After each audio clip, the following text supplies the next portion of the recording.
For this lesson, I'm working with project 0103 Import Media, and you can find that project file with the media files associated with this lesson. You can just double-click to open it up. Your projects might include video, music, voiceover, photos, graphics, and animation files. And let's import some video clips and learn about the way they're linked to your project file. I'm going into the Media Browser panel, and I'm just going to browse for our media and go into this Media Files folder. On the left, you've got all of the folders on your computer. On the right, you're seeing the contents of the folders you select. Right now, I'm here in the Media Files folder, the same one we looked at just now. If I double-click on one of these, I'm going to double-click on this clip right here, it'll open in the source monitor. And once it's here, I can press play if I want.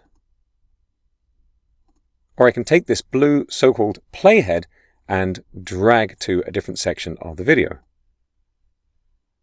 Notice I don't have to click on the playhead to move it. I can just click where I want it to go. I'm going to select a few of these clips. I'm just going to click on the first one up here and scroll down a bit, and I'm going to hold the Shift key down to make a list selection and get 6 clips.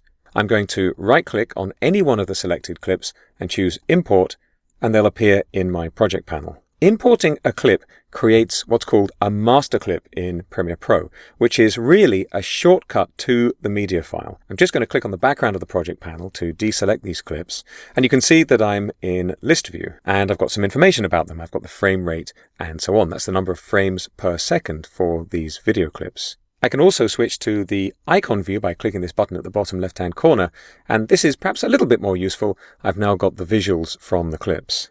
Premiere Pro knows the location of the media files that clips link to. And if the media moves, you'll need to tell Premiere Pro where it is. Within the project file, we can organize our clips using special folders called bins. And this is a term used originally by film editors, and it stuck when editors switched to nonlinear editing. You can create a bin by clicking this button at the bottom right corner of the project panel. I'm going to call this Shots. I'm clicking away to apply the name, and if I double-click, it'll open in its own frame. You'll notice that the bin has exactly the same options that the project panel has. There's a shortcut to doing this as well. I'm going to select 3 of these clips. I'm just clicking on the first one, and I'm holding the Shift key and clicking on the last, and I'm going to drag these 3 clips onto that same new bin button. Those clips have now been put into the bin, and I'll call this one Shots 2. You can see the name is already highlighted. And if I double-click, you can see I've now got my bin called Shots 2 with those clips in it. I'll just drag this so you can see the Shots bin as well.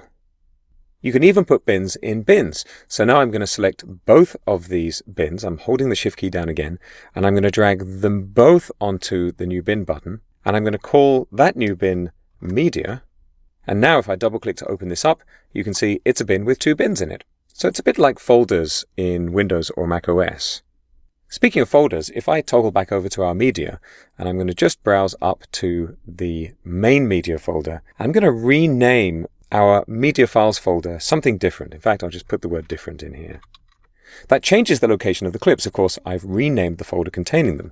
So if I go back to Premiere Pro, right away, all of the clips get these question marks, they go offline, and you probably just saw there, Premiere Pro found the media again and relinked to it. If I double-click on one of these, up it comes. I'm just going to close some of these bins because they're getting in the way in my interface. And there it is. I'm just going to go back and I'll undo. I'm pressing Ctrl-Z here on Windows. That'll be Command-Z on Mac OS.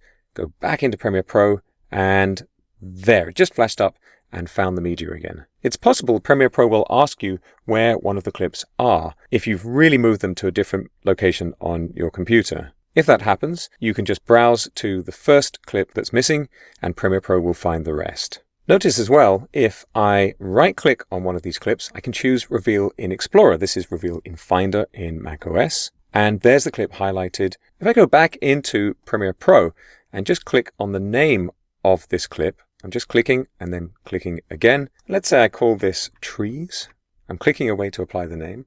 I'm going to toggle back to the media, and you'll see that the file name hasn't changed. Remember, the clips inside of Premiere Pro really are just links to the media files. They are not the media files themselves. So renaming the shortcut doesn't change the media file. So that's an overview of importing media into your project, ready to edit in Adobe Premiere Pro.